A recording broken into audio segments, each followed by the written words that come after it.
Hello friends, welcome back to our channel.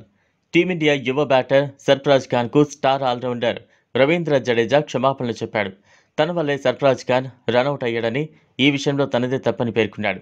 పెద్ద మనసుతో తనను క్షమించాలని రెండు చేతులు జోడించి సర్ఫరాజ్ ఖాన్ను వేడుకున్నాడు. ఈ మేరకు ఇన్స్టాగ్రామ్ వేదికగా ఓ భావోద్వేగ పూరితమైన పోస్ట్ను పంచుకున్నాడు. సర్ఫరాజ్ ఖాన్ పట్ల చాలా బాధగా ఉంది. ఇది నా తప్పిదమే. నేను సింగిల్ కోసం పిలుపునిచ్చాను. నన్ను క్షమించు సర్ఫరాజ్ భాయ్, అద్భుతంగా ఆడావు అని ఇన్స్టా స్టోరీలో పేర్కొన్నాడు. ప్రస్తుతం ఈ పోస్ట్ నెట్టింట వైరల్గా మారింది.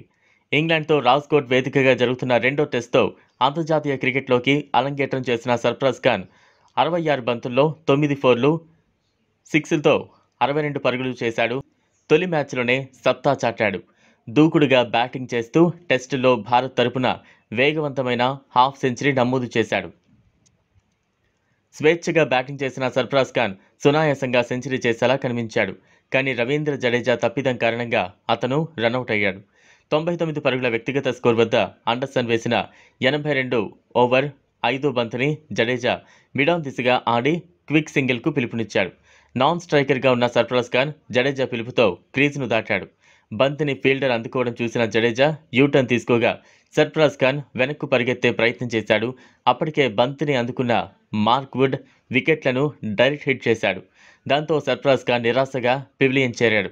అసాధారణంగా బ్యాటింగ్ చేసిన సర్ఫరాజ్ ఖాన్ రనౌట్గా వెనుదిరగడం చూసి అతని తండ్రి, సతీమణితో పాటు కెప్టెన్ రోహిత్ శర్మ కూడా తట్టుకోలేకపోయాడు. చివరకు రవీంద్ర జడేజా సైతం బాధపడ్డాడు.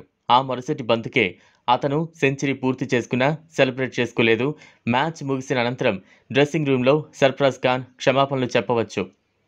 కానీ అభిమానులందరికీ తెలిసేలా సోషల్ మీడియా వేదికగా జడేజా సర్ఫరాజ్ ఖాన్కు సారీ చెప్పాడు. మరోవైపు సర్ఫరాజ్ ఖాన్ మాత్రం తన ఇన్నింగ్స్ క్రెడిట్ జడేజాకు ఇచ్చాడు. అతని సహకారంతోనే హాఫ్ సెంచరీ సాధించాలని తెలిపాడు. తొలి రోజు ఆట ముగిసే సమయానికి భారత తొలి ఇన్నింగ్స్లో 86 ఓవర్లలో 5 వికెట్లకు 326 పరుగులు చేసింది.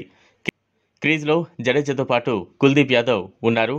సో ఇది ఫ్రెండ్స్ ఇవాల్టి వీడియో. ఈ వీడియో కనుక మీకు నచ్చినట్లయితే లైక్ చేయండి, షేర్ చేయండి, ఛానల్ను సబ్స్క్రైబ్ చేసుకోండి. Thanks for